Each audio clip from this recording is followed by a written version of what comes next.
जय हिंद दोस्तों, वंदे मातरम। चुनाव आयोग का हर एक फैसला विपक्ष के लिए राजनीतिक साजिश बन जाता है और अब ममता बनर्जी की तृणमूल कांग्रेस यानी कि टीएमसी ने स्पेशल इंटेंसिव रिवीजन यानी कि एसआईआर पर सुप्रीम कोर्ट का दरवाजा खटखटा दिया है। जस्टिस सूर्यकांत और जॉय माल्या बागची की बेंच के सामने कपिल सिब्बल ने ड्रामा रचना शुरू कर दिया है कि ये रिवीजन नहीं, वोटर्स का डिलीशन है।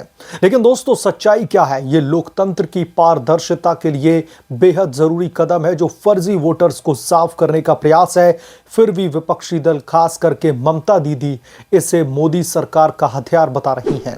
आलम दोस्तों यह है कि चुनाव आयोग की स्वतंत्रता पर सवाल उठाकर के ये लोग लोकतंत्र को कमजोर कर रहे हैं।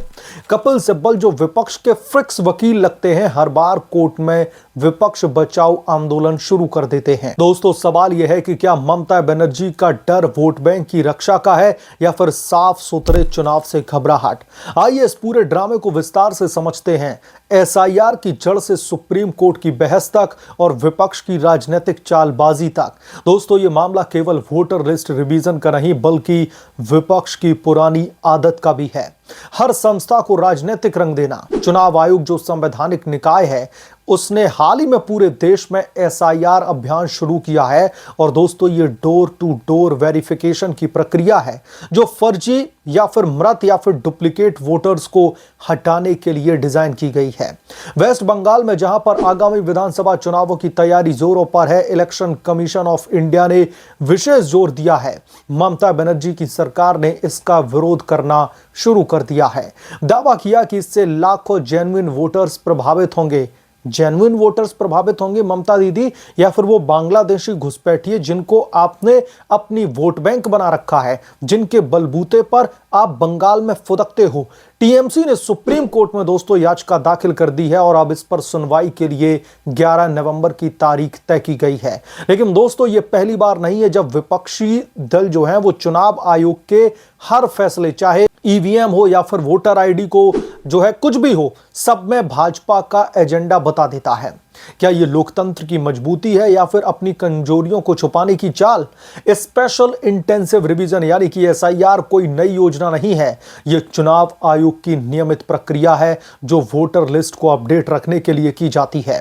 दोस्तों, साल 2025 में इलेक्शन कमीशन ऑफ इंडिया ने इसे राष्ट्रव्यापी अभियान बनाया ताकि फर्जी वोटिंग जो कई राज्यों में घोटाला का कारण बनी है, उसको रोका जा सके।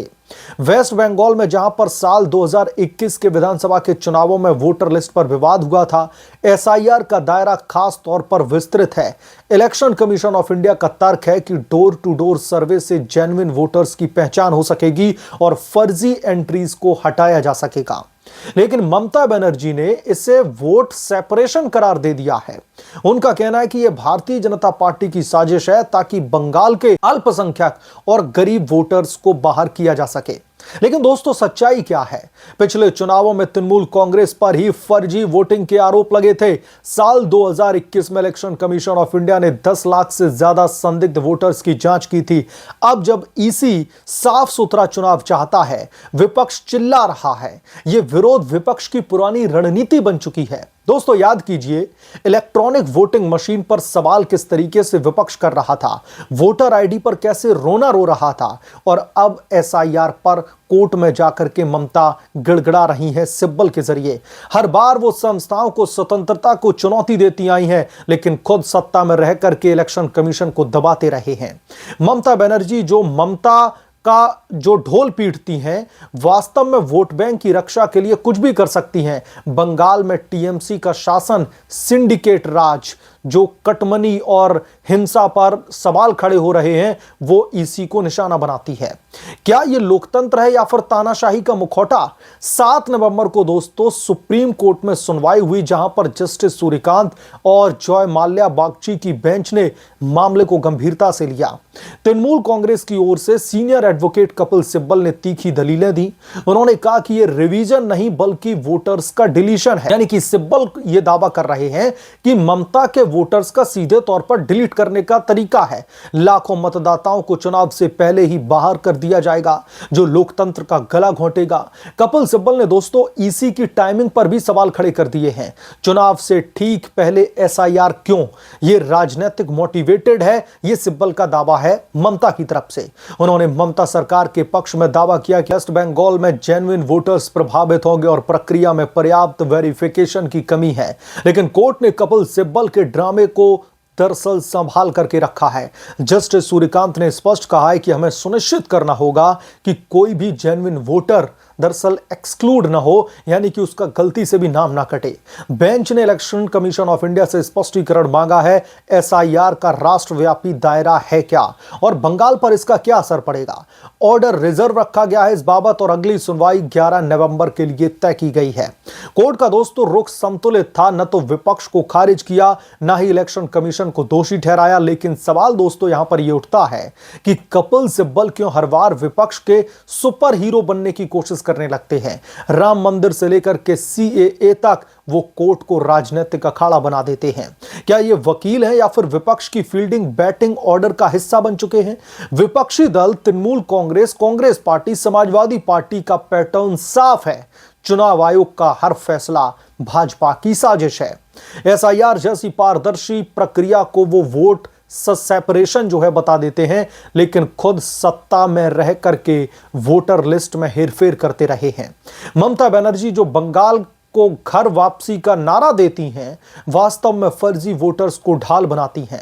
साल 2021 के चुनावों में टीएमसी पर ही बूथ कैप्चरिंग के आरोप लगे थे, लेकिन अब इलेक्शन कमीशन ऑफ इंडिया की सफाई को वो हमला बता रही हैं।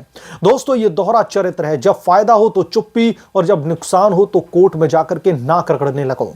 कपिल सिब्बल की भूमिका दोस्तों इसमें सबसे ज्यादा सवालों के घेरे में है कि वो सुप्रीम कोर्ट के वकील हैं, लेकिन लगता है कि विपक्ष के एक्सक्लूसिव काउंसलर बन चुके हैं।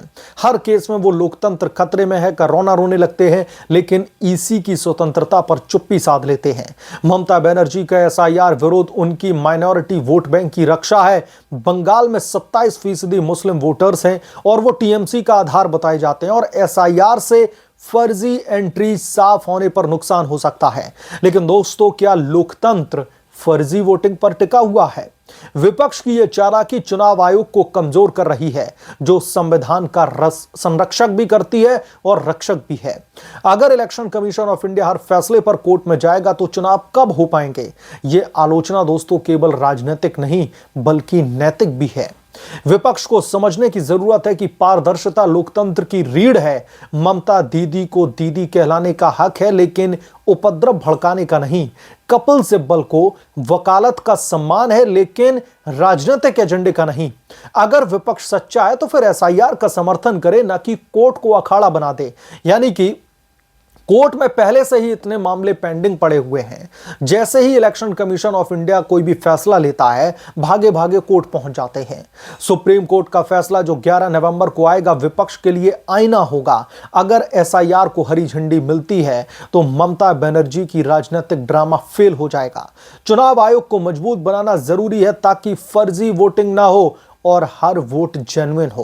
दोस्तों यहां पर समझने की जरूरत यह भी है कि ममता बनर्जी को इतनी तकलीफ क्यों हो रही है। क्या ममता बनर्जी को इस बात का डर सता रहा है कि एसआईआर की प्रक्रिया में वो तमाम फर्जी वोटर्स जो बांग्लादेशी घुसपैठिए बैठे हुए हैं, जिनके जबरन वहां पर वोटर आईडी कार्ड बनाए गए हैं पॉलिटिकल माइलेज लेने के लिए, अपने राजनीतिक फायदे के लिए, क्या ममता बनर्जी को इस बात का डर सता रहा है कि मोदी सरकार का जो जादू है वो कहीं बंगाल में ना चल जाए? जो बीजेपी की पॉपुलैरिटी दिन पे दिन बंगाल में बढ़ रही है, कहीं वो ममता बनर्जी को सत्ता से बेदखल ना कर दे? तो बहुत सारे सवाल ममता दीदी के मन में चल रहे होंगे, इसलिए कपिल सिब्बल के जरिए अब सुप्रीम कोर्ट का रुख किया है ममता दीदी ने। लेकिन सवाल ये उठता है कि क्या ममता को कपिल सिब्बल बचा पाएंगे या फिर ममता बनर्जी की राजनीति की अब बलि चढ़ना तय है? और वो बलि कैसे चढ़ेगी? जब फर्जी वोटर्स साइड में हटेंगे। बहरहाल आप क्या सोचते हैं इसके बारे में? आपकी क्या राय है? हमें कमेंट करके जरूर बताएं। जल्द मिलूंगा किसी दूसरे बड़े अपडेट के साथ में, किसी दूसरी बड़ी रिपोर्ट के साथ में। तब तक के लिए धन्यवाद। अगर आप लोग चैनल पर नए हैं तो आपसे गुजारिश है कि प्लीज चैनल को सब्सक्राइब करें और साइड बने बेल आइकन को जरूर प्रेस करें, ताकि जब भी मैं कोई नई रिपोर्ट लेकर के आऊं तो इसकी नोटिफिकेशन सबसे पहले आपको मिले।